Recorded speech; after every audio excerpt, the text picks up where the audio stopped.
Armstrong எனக்கு உத்வேகமாக இருந்தார்.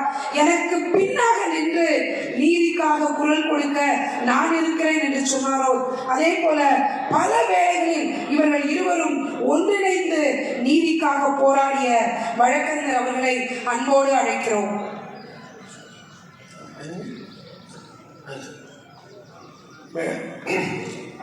அனைத்து அன்பு உள்ளங்களுக்கும் என்னை இந்த மேடையிலே தோழர் ஆம்ஸ்ட்ராங் பற்றி ஒரு சில வார்த்தைகள் கூட அழைத்தமைக்கு மிக்க நன்றி. தோழர் ஆம்ஸ்ட்ராங் அவர்கள் பல ஆண்டுகளாக என்னை உத்வேகப்படுத்தியவர். இந்த சென்னையிலே உயர்நீதிமன்றத்திலே முன்பெல்லாம் ஒரு பெரிய ஒரு வழக்கறிஞரை நான் கேட்டேன், ஒரு மூத்த வழக்கறிஞரை, நீங்கள் வந்து 50வது விழா 25வது விழா 50வது விழா நடக்குது ஹைகோர்ட்டில், ஏன் நீங்கள் போகிறேன்னு சொன்னார். அவர் சொல்கிறாரு, நான் 25வது வருஷம் விழாவுக்கு போனேன், வெள்ளி விழாவுக்கு போனேன். அங்கே பேசினவங்களாம் முன்னே தட்டாச்சாரி, வரதாச்சாரி, ராகவாச்சாரி, இன்னும் அப்படி ஆச்சாரிகளை பற்றியும் வெங்கட்ராம ஐயர், சங்கராய ஐயர் இப்படி தான் பேசுனாங்க. இவங்க பேசி திரும்பவும் ஏன் 25 வருஷம் கழிச்சு பேசணும் அப்படிங்கிற சொன்னார். ஆனால் தோழர் ஆம்ஸ்ட்ராங் அவர்கள் அதை மாற்றி காட்டினார். வந்து பார்க்கணும் அப்படின்னு நான் நினைக்கிறேன். ஸோ அது வந்து நம்முடைய அண்ணனுக்கு செய்கிற காணிக்கையாக, நம்ம அண்ணன் விரும்பியதை செய்கிற ஆட்களாக. துணைவியார் அவர் கொஞ்சம் பக்திமான், ரமாபாய் பக்திமான். அவர் பாண்டரங்கா கோயிலுக்கு வேண்டுதல் செய்து கொண்டார். இவருக்கு உடல்நலம் தேறினால் நான் கணவரோடு பாண்டரங்கா கோயிலுக்கு வருகிறேன் என்று. அவர் வாழ்ந்த காலம் வரை அவரை தொந்தரவு செய்து கொண்டே இருந்தார். இந்த பாண்டரங்கா கோயிலுக்கு நான் நேர்த்தி பண்ணிவிட்டேன், ஒரு முறை அவர் 2 பேரும் கோயிலுக்கு சொன்னோம், இல்லைன்னா என்ன நடக்குமோ எனக்கு பயமா இருக்கு, உங்களுக்கு எதிரிகள் அதிகம். கடைசியில் அந்த ரமாபாய் நோய்வாய்ப்பட்டார். அப்பவும் அவர் இதை வலியுறுத்த ஆரம்பித்தார். பாஸ் அம்பேத்கர் சொன்னார், அப்போதும் ரமா, உனக்காக நான் வேண்டுமானால் விட்டுக் கொடுக்கிறேன், உன்னுடைய நேர்த்தியை நிறைவேற்றுவதற்கு நான் ஒரு வழி சொல்கிறேன், அந்த பாண்டரங்கா படத்தை இங்கே வைத்துக்கொள், உன் பக்கத்திலே நான் இருக்கிறேன், நீ என்னென்ன செய்து கொள். இதை பேசிக்கொண்டே சுடுகாட்டிலே அவரோடு நான் அவர்கிட்ட எடுத்து கொடுத்து நம்ம செய்யும் போதுதான் அண்ணனுடைய நெருங்கிய ஒரு நட்பு எனக்கு ஏற்பட்டது. அப்போது அந்த அமைப்பிற்கு வழக்கறிஞராக இருந்தவர் ஒரு 1வது வழக்கறிஞர் பவானி சுப்ரமணியன் அவர்கள் காலத்தை பார்க்க வேண்டும்.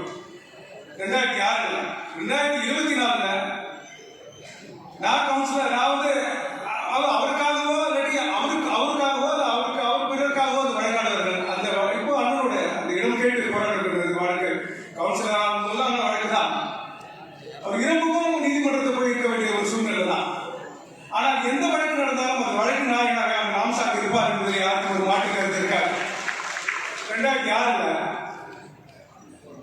2024 அண்ணனுக்காக அந்த இடத்தை பெற்றுக் கொடுக்கக்கூடிய வழக்கிலே ஆஜராகக்கூடிய ஒரு வாய்ப்பு நாங்கள் பண்றோம். முன்னாடி நாள் சீஃப் ஜஸ்டிஸ் வெற்றி பண்றோம். காலை 8 மணிக்கு ஒரு வாய்தா, 12 மணிக்கு ஒரு வாய்தா, 1 மணிக்கு வாய்தா, 3 மணிக்கு ஒரு வாய்தா. அப்போது வழக்கறிஞராக இருந்த பவானி சுப்ரமணியன் இன்று நிதியரசராக அமர்ந்து கொண்டிருக்கிறார். இன்றும் அதே அண்ணன் ஆம்ஸ்ட்ராங்குக்காக வழக்கு நடக்கிறது. அவர் எடுத்து நடத்தினார். இன்று அவருக்காக வழக்கு. அன்று வழக்காடிய வழக்கறிஞர் நீதிபதியாக இருக்கிறார். அன்று 4 வழக்கறிஞர் இளம் வழக்கறிஞராக இருந்தனால் அண்ணனுக்காக வரக்கூடிய ஒரு மோசமான ஒரு சூழ்நிலை. 4004 ஸ்கொயர் ஃபீட் இல்லை. நாங்கள் தேடுறோம் போகிறோம். எதுக்கு 3 வாய்தானா 4004 ஸ்கொயர் ஃபீட்டுக்கு மேலே இல்லை எங்களுக்கு. ஆனால் இன்று பேப்பரில் பார்க்கும்போது ஏக்கர்ன்றாங்க, பல இது சொல்லுறாங்க. 4000 ஸ்கொயர் ஃபீட் நிறைய திருவிழா கொடுக்குறோம், புரட்டி பார்க்குறோம். 4000 ஸ்கொயர் ஃபீட்டுக்கு மேலே எங்களுக்கு எடுத்துக் கொடுக்க முடியவில்லை. அந்நியார் தான் செயல்பட்டுக் கொண்டிருக்கிறார். கட்சியிலே அந்நியாருடைய தலைமையிலே தான் ஒருங்கிணைப்பு நடந்து கொண்டிருக்கின்றது. வாருங்கள். அதாவது இப்ப சீமான் சார் பேசினார்னா வா எழுதுவா 2 கையை தூக்கி பேசுவாரு. அந்த மாதிரி ஒரு உணர்ச்சி வசப்பட்டு இன்னும் நடைமுறையில் இங்க நிலைமை இருக்குதுன்னே தெரியல. அதாவது ஒரு மனைவி கட்டினா அந்த மனைவியோட வாழ்றதுன்றது ஒரு விஷயம். நான் அதிக நேரம் எடுக்க மாட்டேன், இன்னும் ஒரே நிமிஷத்துல முடிச்சிடுறேன். நான் காங்கிரஸுக்கு போனேன், நான் அவனை போய் கல்யாணம் பண்ணிட்டு வந்தேன், நான் முஸ்லீம் லீக்கு போனேன், இவனை போய் கல்யாணம் பண்ணிட்டு வந்தேன், திரும்பி வந்து ஆம்சாங் அண்ணன் உங்க வாழ வந்து எப்படி உன்னை டைவர்ஸ் எல்லாம் பண்ணுவாங்க, உன்னை எப்படி கேட்டு சேர்த்து வச்சு நிப்பா வைப்பாங்க, என்ன ஒரு இடத்துலயும் போயிட்டு வந்தாங்க எப்படி பாஸ் ஆப்பாங்க, எப்படி நம்புவாங்க உங்களை? நம்பிக்கை இல்லாத ஆளு ஒரு ஆளு. அதாவது இந்த தீனா நான் சொல்லும் போது சொன்னாரு கோழைங்கிறாரு. உண்மையாலுமே கோழைன்றது அப்சல் வச்சுதான் இன்னைக்கு நான் தெரிஞ்சுக்கிறேன். நாங்கெல்லாம் எதிர உட்காந்து சவால் விட்டுக்கிறோம், வாடா பார்க்கலாம் பேசுவோம் வாடான்னு கூப்பிடுறோம். ஆனா இந்த அப்சல் மாதிரி 100 இந்த மாதிரி வீரர்கள் இருக்கும்போது, பகுஜன் சமாஜ் கட்சியுடைய தொண்டர்கள் இருக்கும்போது ஒரு கோழை பயந்தால் கூட அனைவரும் பயந்து விடுவார்கள். அப்படிப்பட்ட பயத்தை கலப்பதற்காக நீங்கள் எங்களுக்கு அறிவுரை சொல்ல வர வேண்டாம். எங்கள் அந்நியார் இந்த கட்சியுடைய மேல் தலைமைக்கு என்றுமே விசுவாசமாக இருப்பார். இது பல புல்லுருவிகள் சொல்லி நீங்கள் சொல்லி பேசி இந்த கட்சியை எந்த விதத்திலும் நீங்கள் சீர்குலைக்க முடியாது. எங்கள் அந்நியாரின் சின்னம் யானை சின்னம். எங்கள் அந்நியாருடைய தலைவி ஜெகன்ஜி மாயாவதி, எங்களுக்கு வருங்கால எம்பி எங்களுடைய அந்நியார் பொன்மணி அவர்கள். அப்படிப்பட்ட ஒரு மாபெரும் கருத்தியலை கொண்டிருக்கின்ற எங்களுடைய கருத்தியல் இயக்கமான இது போன்ற கருத்தியலை சிதைக்கின்றவர்கள் தயவு செய்து நீங்கள் வர வேண்டாம். பைனாங்கோலிகள் எல்லாம் ஓடிவிடுங்கள், அங்கே இருந்து கொள்ளுங்கள். அண்ணனுடைய காமெடி பீஸ் என்று வர்ணித்து வைத்திருந்தார். அந்த காமெடி பீஸை பொதுமக்களிடையே வந்து சொல்லாதீர்கள். காமெடி பீஸாக இருக்கட்டும். எங்களுடைய கட்சி, எங்களுடைய தலைமை அசோக் சித்தார்ஜி இன்று 3 நாட்களாக இங்கு உறவிடம் வைத்துக் கொண்டு இங்கே இந்த கட்சியை நடத்த வந்திருக்கிறார் என்றால் இது போன்ற புல்லூரிகளில் பேச்சு கேட்பதற்கல்ல.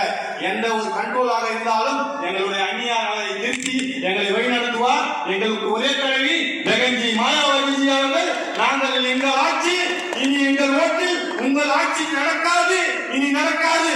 எங்கள் அண்ணனை இந்த கொலையை நடத்தியவர்கள், படுகொலையை செய்தவர்கள் எல்லாரெல்லாம் வந்து திட்டமிட்டு செய்தார்களோ அரசியல் ரீதியாக பழிவாங்க வேண்டும் என்பதற்காக மாபெரும் அரசியல் சக்தியாக இருந்த எங்கள் தலைவர் அண்ணன் நாம் தாங்கவர்களை இவர்கள் ஒதுக்கினார்கள். ஏன் ரஞ்சித் அவர்கள் பேசும்போது சொல்லிவிட்டு போனார், எங்களுக்கு சந்தேகம் இருக்கின்றது, எங்களுக்கு உரிமை இருக்கின்றது, கேட்பதற்கு எங்களுக்கு நாதி இருக்குது என்று.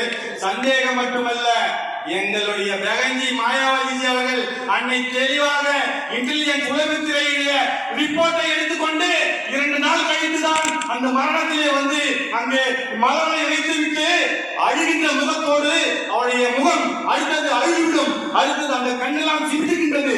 இதுவரை என்னை மாயாவதியை அப்படி ஒரு பார்வையில் நாங்கள் பார்த்ததில்லை. அழுகின்ற நேரமாக மைக்கை வாங்கி பிடிங்கி இந்த கொலைக்கு இந்த திராவிட முன்னேற்ற கழக அரசுக்கு, இந்த ஆளுகின்ற அரசுக்கு சம்பந்தம் இல்லை என்றால் சிபிஐக்கு ஒப்படைத்துவிடுங்கள், சிபிஐக்கு மாற்றுங்கள் என்று உரத்த குரல் கொடுத்தார். எங்கள் அன்னை மாயாவதி இவருடன் கூட பிறந்தவர் அல்ல, இவருடன் சேர்த்து வச்சவர் அல்ல. அண்ணனுடைய பாசம், அண்ணனுடைய கொள்கை, அண்ணனுடைய வளர்ப்பு, அந்த எழுச்சியை பார்த்து எங்கள் அன்னை ஓடோடி வந்து இன்றளவு 10 நாட்களுக்கு முன்பு நான் டெல்லி சென்ற பொழுது ஆகாஷ் ஆனந்தியை வைத்து இந்த கொலையிலே 4 அக்யூஸ்டுகள் இருக்கின்றார்கள். அந்த அக்யூஸ்டுகள் 4 பேர், ஒரு போலீஸ் அதிகாரி, 3 பேர் அரசியல்வாதி. இந்த முக்கியமான 4 பேரை கைது செய்யாமல் ஏற்று ஆட்சிக்கு போட்டார்கள். நீங்கள் சிபிஐக்கு எடுத்துவார்கள் என்று எங்களிடம் அக்கறையாக கேட்டார். அப்படிப்பட்ட ஒரு வாரிசு அரசியலை உருவாக்கி தான் அடுத்த தலைமுறைக்கு நாங்கள் செல்லக்கூடிய கட்சி. உங்களை போல 2 சீட்டுக்கு அடிமையோ 1 சீட்டுக்கு அடிமையோ இங்கே இருக்கின்ற தலித் கட்சிகள் என்று ஒடுக்கக்கூடிய மற்ற ஆளுங்கட்சி, ஆண்ட கட்சி, இது போன்ற கட்சிகளுக்கு குறுகிய வட்டாரத்தில் நெருக்கமாக நான் முதல்வராக முடியாது, நான் துணை முதல்வராக முடியாது என்று பேசுவதற்கெல்லாம் எங்களுக்கு வாய்ப்பில்லை. ஒரு நாள் இந்த நாட்டை நாங்கள் ஆண்டே தீர்வோம்.